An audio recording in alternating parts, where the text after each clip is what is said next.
Students, कैसे हैं आप सभी। Today we are going to study next topic from chapter micro organism friends and foe, and our topic name is micro organism and us, means सूक्ष्म जीवाणु और हम।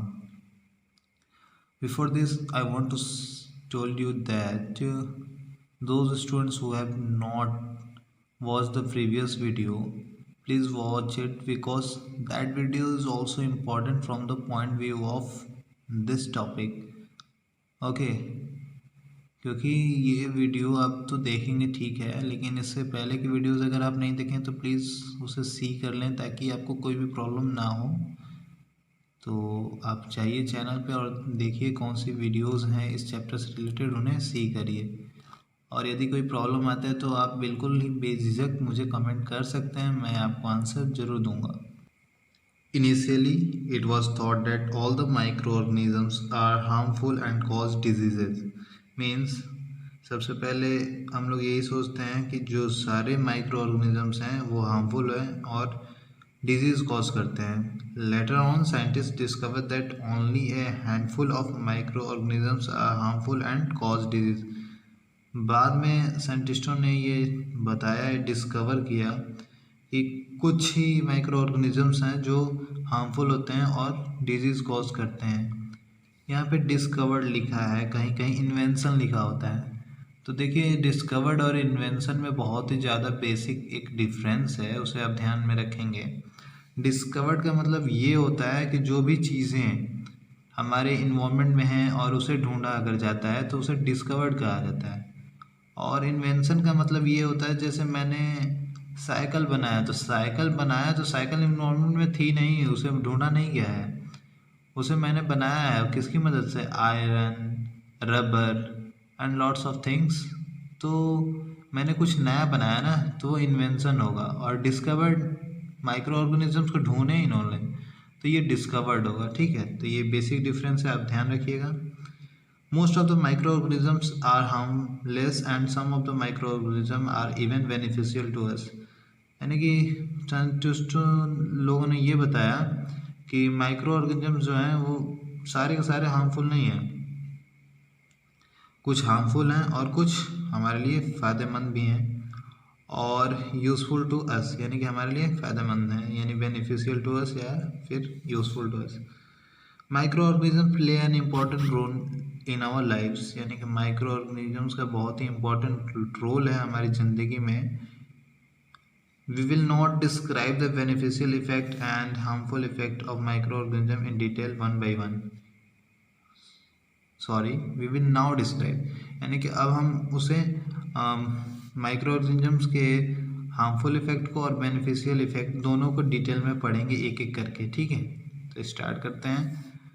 Friendly micro organisms और useful micro organisms, ऐसे micro organism जो friendly हैं। Micro organism are used for various purpose of human beings as well as in nature. Some of the beneficial effect of micro organisms are as follows. हमारे micro organism के life में बहुत ही ज़्यादा अहम role है और कुछ बेनिफिशियल इफेक्ट हैं माइक्रो ऑर्गेनिजम्स के जिन्हें हम पढ़ेंगे।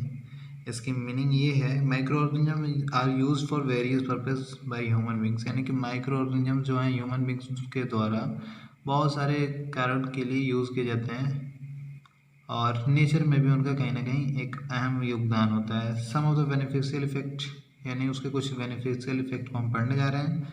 First one is micro organism are utilized in the making of curd, bread and cake, यानी कि उनका यूज़ होता है कर्ड बनाने में, ब्रेड और केक बनाने में। Second thing, micro organism are used in the production of alcohol, wine and acetic acid, जिसको विनेगर बोलते हैं। ठीक है, अब ये सब बनाने में भी उसका यूज़ होता है, एसिटिक एसिड, वाइन, अल्कोहल बनाने में उसका यूज़ होता है। Micro organisms are used in the preparation of medicine called antibiotics. ऐसी मेडिसिन बनाने में यूज़ होते हैं जो कि एंटीबायोटिक्स होती हैं। एक्चुअली एंटीबायोटिक्स उन्हीं को कहते हैं जो माइक्रो ऑर्गेनिज्म से बनती हैं। ठीक है, microorganisms are used in agriculture to increase the fertility of soil by fixing atmospheric nitrogen gas, यानी कि नाइट्रोजन गैस फिक्सेशन आपने सुना होगा। उसमें एग्रीकल्चर में भी इसका यूज़ है, तो हम लोग इसे डिटेल में भी पढ़ेंगे। Micro organism clean up the environment by decomposing the organic matter of dead and decaying plants, dead animals and animal waste into harmless and useful simple substance. यानी कि उसको क्या करते हैं, हार्मलेस यानी कि जो हमें हार्म ना करे और यूजफुल हो जाए, उस तरह के सिंपल सब्सटेंस में ब्रेक कर देते हैं। माइक्रो ऑर्गेनिजम्स किसको, ऑर्गेनिक मैटर जो भी हैं, जैसे डेड प्लांट्स हो गया, डेड एनिमल्स हो गया, इनको क्या करते हैं, ब्रेक कर देते हैं, जो कि हार्मलेस अब नहीं रह जाते हैं। We will now study the beneficial effect of micro organism in somewhat detail. यानी कि अब हम लोग उसके कुछ बेनिफिशियल इफेक्ट को डिटेल में पढ़ने जा रहे हैं। तो मैं यहाँ पे आपको फर्स्ट जो है मेकिंग ऑफ कर्ड से स्टार्ट करता हूँ। Milk is turn into curd by bacteria. Milk जो होता है कर्ड में बदलता है, तो किसके द्वारा, बैक्टीरिया के द्वारा। In order to make curd a little pre made curd is added to warm milk and set aside for some time. यानी कि कर्ड बनाने के लिए सबसे पहले हमें पहले से ही कर्ड को कुछ ऐड करना पड़ता है मिल्क में, और उसको कुछ देर के लिए छोड़ दिया जाता है। Curd contain several micro organism including lactobacillus bacterium. यानी लैक्टोबैसिलस बैक्टीरियम के यूज़ होता है। और लैक्टोबैसिलस इज लैक्टोबैसिली यानी प्लूरल उसका फॉर्म जो है वो क्या है, लैक्टोबैसिली है। Lactobacilli bacteria promote the formation of curd from milk. यानी कि वो क्या करता है, हेल्प करता है कर्ड बनाने में मिल्क से। When a little of pre made curd is added to warm milk, यानी कि गर्म दूध में अगर थोड़ा सा छोटा मतलब थोड़ा सा कर्ड अगर मिक्स किया जाता है, then lactobacilli bacteria present in curd multiply in milk and convert into curd. तो लैक्टोबैसिली जो बैक्टीरिया है वो मल्टीप्लाई होना शुरू करता है, यानी कि अपना जो रिप्रोडक्शन है वो स्टार्ट करता है और बहुत ही ज़्यादा अमाउंट में फैल जाता है, और मिल्क को क्या कर देता है, कन्वर्ट कर देता है कर्ड में। This happen as follow. Milk contain sugar called lactose. Milk के पास क्या होता है, शुगर होता है जिसका नाम है लैक्टोज, याद रखिएगा।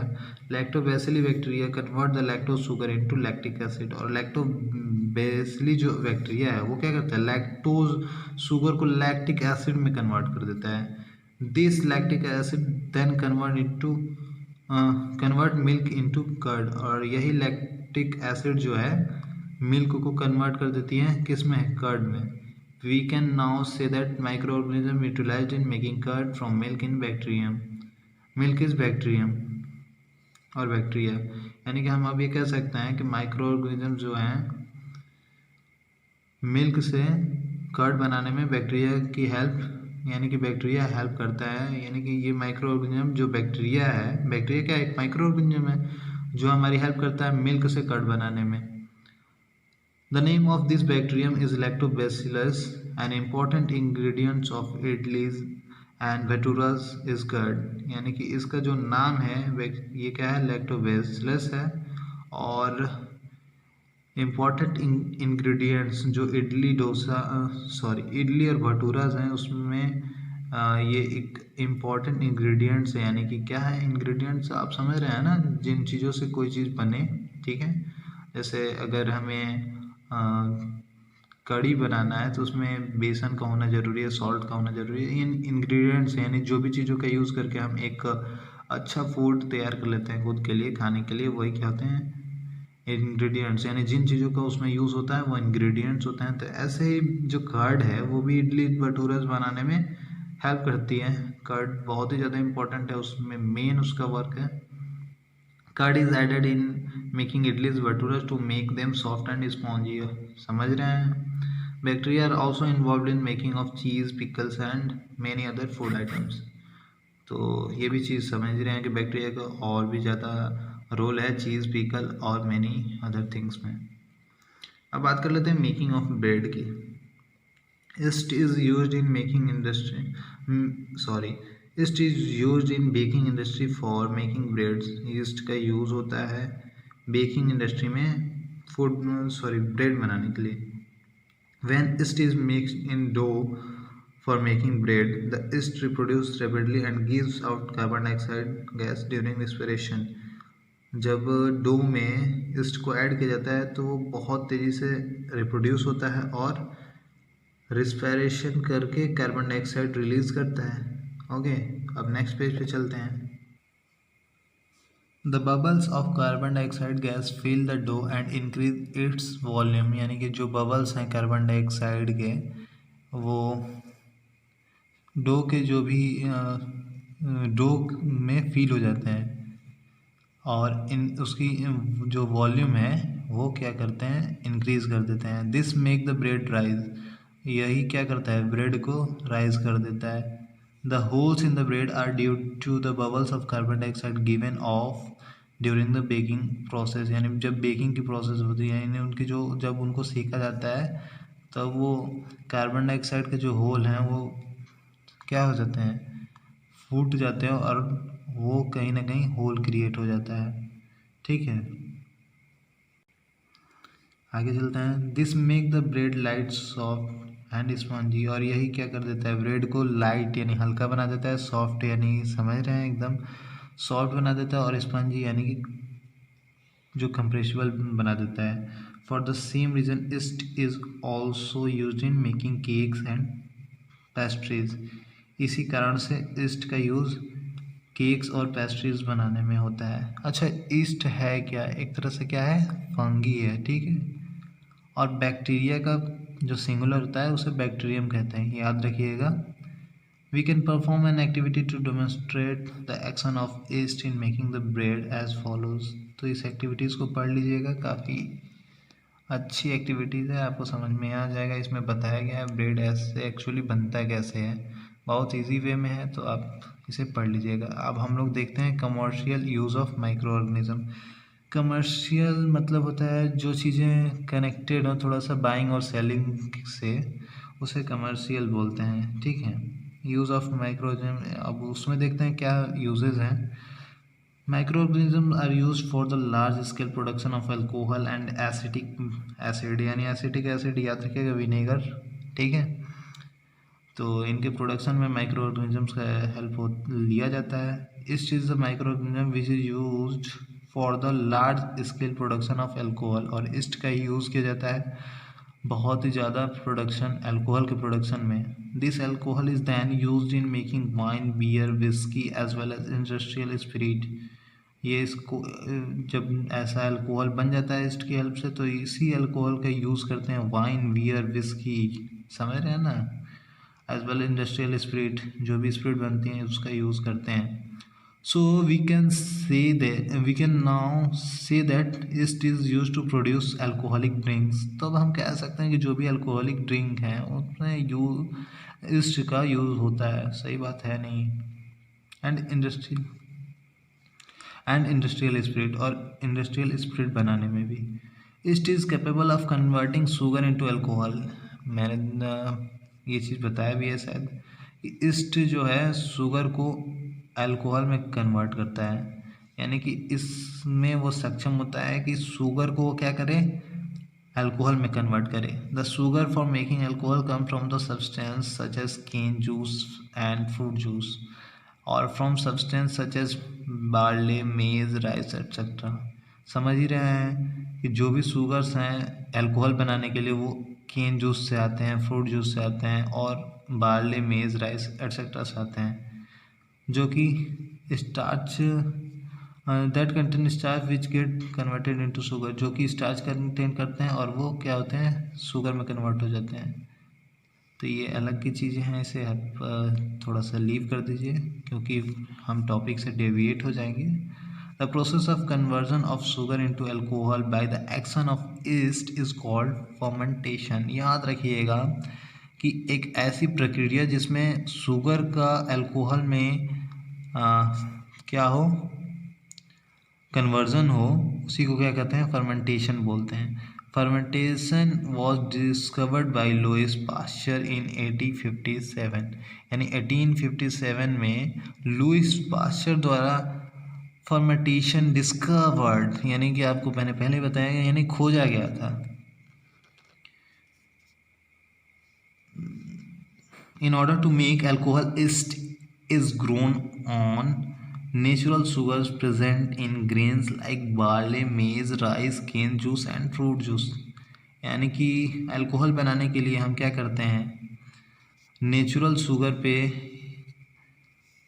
जो नेचुरल शुगर जो भी बार्ले, मेज, राइस में प्रेजेंट होते हैं वहाँ पे हम ईस्ट को ग्रो कराते हैं. East convert sugar into alcohol. उसके बाद से ईस्ट जो है वो शुगर को अल्कोहल में कन्वर्ट कर देता है.